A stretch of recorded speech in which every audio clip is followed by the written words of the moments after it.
At sa puntong ito, alamin po natin ang taya ng panahon mula sa ating pinagkakatiwalaang na totoo o kung may serbisyong totoo, siya po ay ekspertong totoo, ang resident meteorologist ng GMA. Walang iba kundi si Ginoong Nathaniel Cruz. Mang Tani, may sama ng panahon ba? Salamat, Mike. Wala tayong sama ng panahon pero yung hanging habagat na lamang ang nagpapaulan sa ilang bahagi ng bansa. Kaya kahit wala na tayong low pressure area, lalong-lalo na sa ibang bahagi ng ating bansa, ay patuloy pa rin magkakaroon ng mga pag-ulan. Kaya po yung ating mga kababayan, pinaghahanda pa rin natin sa mga pag-uulan. Kitang-kita kasi, Mike, dito sa ating mapa na tinitingnan yung patuloy na pag-ulan sa ibang bahagi ng ating bansa, lalong-lalo na dyan sa may kandurang bahagi ng Luzon hanggang dyan sa may Kabisayaan at Mindanao.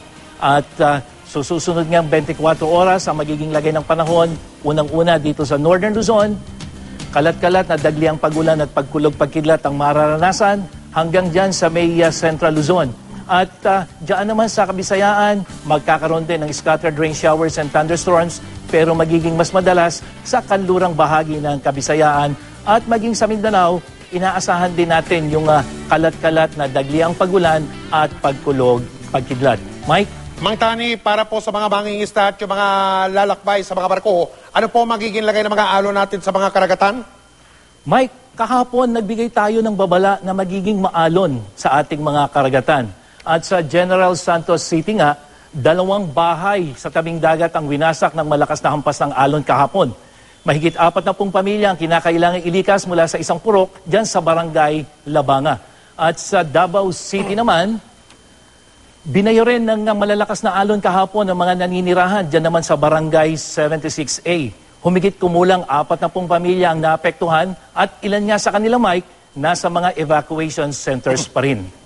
Okay, Mang Tani, bakit matindi ang alon dun sa bahagi nyo ng Mindanao? Wala namang low pressure area o rumumong sama ng panahon ika nyo, Mang Tani?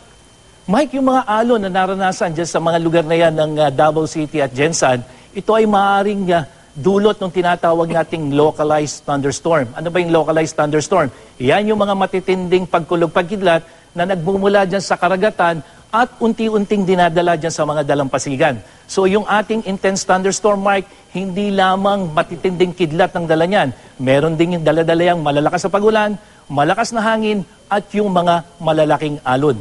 Kaya naman muli nating pinapaalalahanan yung mga naninirahan sa tabing dagat, lalong-lalo na yung mga papalaot nating mga mangingisda na patuloy na maging alerto at maging maingat. Ano man ang panahon, magplano, magsiguro, makibalita sa GMA Weather. Ako po si Nathaniel Cruz para sa I Am Ready, serbisyong totoo ng GMA News. Maraming salamat po, Mang Tani.